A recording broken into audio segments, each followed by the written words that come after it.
E aí, oitavo ano, de boinha com vocês? Espero que sim. E espero que todo mundo esteja se cuidando, a família, todo mundo, para quando voltarmos com o pé direito e dando tudo certo. Eu realmente estou com saudade e não vejo a hora da gente voltar com todas as aulas presenciais. Beleza? Bom, essa daqui é a nossa primeira aula online. Online não, né? Nossa primeira videoaula. E eu vou retomar com vocês o que eu já havia começado na sala de aula sobre a Revolução Industrial. E nessa primeira aula eu vou apresentar os fatores, o que levou a acontecer a Revolução Industrial, para na aula 2 já entrarmos com coisas mais pontuais sobre a própria Revolução, tá bom? Bom, segundo o historiador Eric Hobsbawm, esse momento ele não foi uma ruptura, ou seja, não foi uma quebra. Ele foi uma continuação, ele foi uma evolução. Evolução o quê? Do próprio capitalismo. Por quê? Antes ou até o momento, as nações elas estavam utilizando uma outra forma econômica, um outro modo econômico, que era o mercantilismo. Lembram da questão da relação metrópole-colônia? Que era o principal fator mercantilista. Então, no mercantilismo é extraído toda a matéria-prima ou tudo que é possível da colônia e levado para a metrópole, sem investimento algum naquela colônia. E para Hobsbawm, esse mercantilismo ele vai evoluir, ele vai trazer o capitalismo. Lembra que a gente começou a falar uma vez na sala de aula que o mercantilismo seria o avô do capitalismo e tal? É bem isso. E para pegar uma definição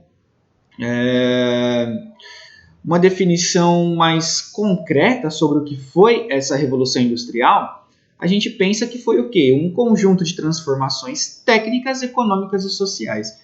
Porque algo desse porte, algo desse tamanho, não pode ser apenas em um setor só. Ele influencia tudo, principalmente a nossa sociedade. Na próxima aula, a gente vai ver as 3 etapas dessa Revolução Industrial, a primeira, a segunda e a terceira. E a gente vai observar que nós ainda estamos vivendo um processo de Revolução Industrial. Tá bom? Onde que começa? Na Inglaterra. Quando que começa isso? Na segunda metade do século XVIII. E o que isso vai trazer para a gente? Um grande aumento populacional. E também por conta desse aumento populacional que acaba gerando uma grande revolução na Inglaterra nesse século XVIII, nessa segunda metade do século XVIII. Nesse gráfico aí de vocês, que está na página 35 da apostila, ele mostra de 1551 a 1851 o crescimento populacional. Então, com o início da Idade Moderna, ali o fim da Idade Média, o fim da peste negra e tal, a população da Inglaterra estava beirando os 2 milhões de habitantes. Até 1851, chegou a 8 milhões de habitantes, essa população. Isso vai ser um fator muito preponderante, vai ser algo muito importante para a Revolução Industrial ela acontecer, porque ela vai precisar de gente para trabalhar em algo novo, algo que surgirá nesse momento, que é a fábrica. Vamos entender outro fator, vamos entender uma coisinha. Existe o cercamento dos campos, certo? Os famosos enclosures, cercamento dos campos ali na Inglaterra. Cercando os campos torna o quê? Uma propriedade privada. Só que vamos pensar bem, quem é que vai ter o direito a essa propriedade privada? Quem é? Certamente são os ricos. São os ricos, ou, propriamente dizendo, os nobres, que vão ter mais condições para ter parte dessas terras que a monarquia vai distribuir. Cercando os campos, tornando essa propriedade privada, eu vou ter menos pessoas trabalhando nessas regiões. Fazendo isso, a população rural ela vai ser expulsa do campo, expulsa. E ela vai ter que ir para algum lugar. População rural saindo daqueles campos, saindo das fazendas, vão ter que se alojar em algum lugar. E lá atrás a gente viu que a população aumentou muito. Então tem muita gente e não tem lugar para ficar. Porque agora vão ter latifúndios, grandes fazendas. E os donos eles não vão querer muita gente trabalhando lá. O que acontece? Um grande crescimento das cidades. As cidades elas vão crescer muito de uma forma muito desregrada, desregulada. Isso vai trazer algumas consequências para a cidade que daqui a pouco a gente vai falar. Mas olha só, eu tenho um crescimento populacional e eu tenho uma população rural saindo do campo. Eu tenho um acúmulo de capital, muito dinheiro, e eu tenho uma burguesia que vai querer mais dinheiro ainda, muito mais dinheiro, querendo trabalhar muito para ficar muito rica. Lembra que a gente disse que um dos grandes objetivos da burguesia é se tornar nobreza? A burguesia quer ser nobreza. Então, quem é que vai ter grana? Quem é que vai ter bufunfa para bancar e para construir as fábricas?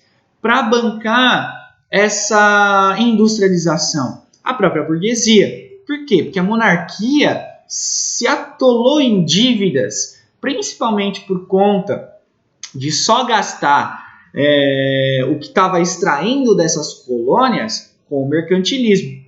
Então, essa burguesia ela vai ser fundamental para o crescimento ou para a ampliação da Revolução Industrial. A Inglaterra também ela vai se tornar a rainha dos mares ali no fim da Revolução Inglesa. E ela vai destruir a invencível armada, ou La Gran Armada espanhola. E a Inglaterra ainda, o parlamento inglês, ele vai proporcionar a criação de corsários. Muitos perguntam para mim assim, professor, existiram piratas e tudo mais, igual lá o Piratas do Caribe, Jack Sparrow e tal? Sim, não daquela forma, mas eles existiram. E os corsários, eles são piratas patrocinados pela coroa inglesa. Como assim? Pirataria era crime. Na verdade, até hoje. Então, pirataria sempre foi crime. Só que a Inglaterra arrumou uma forma de burlar esse crime internacional, que era o quê? Dar uma carta de corso, por isso que vem o nome corsário, a piratas, para eles trabalharem para a marinha inglesa. O que eles faziam? Estavam roubando o ouro e a prata espanhola. Até mesmo o ouro brasileiro, o ouro que tinha aqui no Brasil, até chegar em Portugal, muitos corsários os roubavam.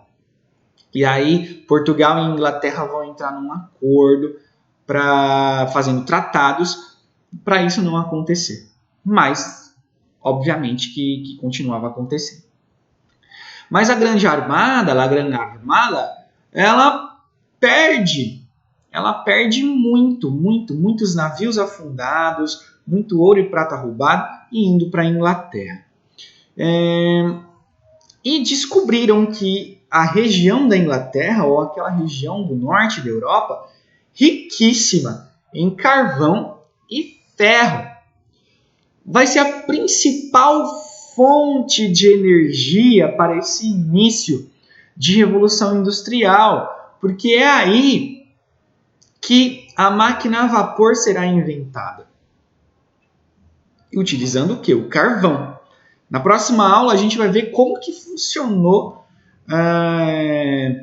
a construção dessa máquina a vapor e como que grandes tecnologias foram inventadas durante o período da segunda revolução industrial. Tudo isso que a gente está falando vai causar o grande aumento da produtividade. Então, eu tenho recursos e vou aumentar a minha produtividade por conta desses recursos e por conta do dinheiro e do investimento que eu estou tendo. Só que como? Quem que vai fazer isso? A mão de obra, que a gente vai falar já já. Existem mais 2 fatores que eu trouxe para vocês, que estão lá na página 34, do livro, que é o Tratado de Mitwin e o Tratado de Éden. Eu quero que vocês deem uma lidinha nesses tratados, nessa página, para a gente conseguir fazer alguns exercícios da apostila e ter uma melhor fixação. O que eu estava falando? A mão de obra em excesso. Então, eu tenho muita gente na cidade, que a gente viu, que saiu lá dos campos, tem muita gente na cidade. E vão trabalhar onde? Na indústria. Só que como eu tenho muita procura de emprego, eles conseguem deixar o salário muito baixo, porque as pessoas estão querendo trabalhar, elas precisam trabalhar. E como elas têm essa grande necessidade do trabalho, os patrões, os donos das fábricas, os donos dos meios de produção, aí, como dizia Marx, eles vão pagar salários muito baixos para essas pessoas, para os trabalhadores das cidades. E a monarquia parlamentar também serviu para facilitar esse começo de revolução industrial na Inglaterra. Por quê? Boa parte do parlamento era composta por burgueses também. Então todo mundo estava aí nessa pegada de querer ganhar dinheiro, querer ganhar muito dinheiro. Então o parlamento ele meio que facilitou a entrada da revolução industrial ou o início dessa revolução industrial na Inglaterra. Pensando no iluminismo, lembram das aulas? Entra o liberalismo político e econômico, lei da oferta e procura, acúmulo de capital. É aí que começa o capitalismo. O liberalismo é o pai do capitalismo que a gente conhece hoje. Entendem? Então a implantação desse sistema liberal político e econômico vai facilitar também para a criação ou para o início dessa revolução industrial. A posição geográfica também vai ser fundamental. A Inglaterra, ali no Mar do Norte, ou pensando na Inglaterra como uma ilha, que ela tem vários portos, vários. Então, para escoar toda a produção dessas fábricas, é muito mais fácil. Você tem portos e você consegue atingir um mercado consumidor muito grande. Nós, aqui no Brasil, seremos um dos principais compradores de produtos ingleses até o início do século XX. Então, pensem, ali da metade do 18 até o início do século XX, o Brasil vai ser um grande comprador. Isso por conta também, lá atrás, do Tratado de Mitwin, que está no slide anterior que eu mostrei para vocês. As inovações tecnológicas, elas serão fundamentais, a criação das máquinas para automatizar e deixar o trabalho muito mais rápido. Então, qual que é a ideia? Eu saio de uma manufatura de trabalhos feitos de uma forma artesanal ou de uma divisão de trabalho muito simples artesanalmente, E eu passo para um meio de produção ou uma forma de produção que os historiadores colocaram como maquinofatura. Então eu saio de trabalhos feitos com a mão, que demoravam muito mais, e eu passo a ter esse trabalho feito por máquinas. Que isso vai deixar tudo muito mais rápido. Beleza? Bom, na página 35 e na página 36, vocês têm alguns exercícios da parada obrigatória que estão relembrando e retomando coisas sobre a Revolução Inglesa, que vai ser essa parte introdutória para a Revolução Industrial. Então, façam e me mandem onde? Nesse e-mail que está aparecendo para vocês. Esse e-mail para vocês tirarem dúvidas e mandarem as atividades. Como que eu estou pedindo as atividades? Vocês vão lá, deixa eu voltar aqui. Na página 35, vocês vão colocar assim, exercícios, página 35. 1, coloquem a resposta. 2, coloquem a resposta. 36, mesma coisa, certo? Vão fazer onde? No Word para mim. E vão mandar por e-mail. Professor, por que você não está pedindo que a gente faça na apostila e escaneia ou tira foto e te manda? Porque arquivo de imagem é muito pesado. E como eu estou recebendo arquivos de todas as turmas, todas as salas, então mandem no Word mesmo, que fica bem levinho. Ah, então eu não vou fazer na apostila? Vai, vocês vão fazer na apostila também. E espero que tenham anotado essa videoaula de hoje no caderno de vocês, porque quando voltar, vocês sabem, eu vou dar uma olhada no caderninho. Beleza? Ah, só a última coisa. No título do e-mail de vocês coloquem o nome e a turma, 8º A ou 8º B, para a gente conseguir se localizar e eu conseguir saber de quem é quem, tá bom? Não esqueçam do nome. Belezinha? Espero que tenham gostado e para a próxima aula a gente vai dar uma ripa nessa revolução inglesa aí, tá bom? Um beijo, um abraço a todos vocês.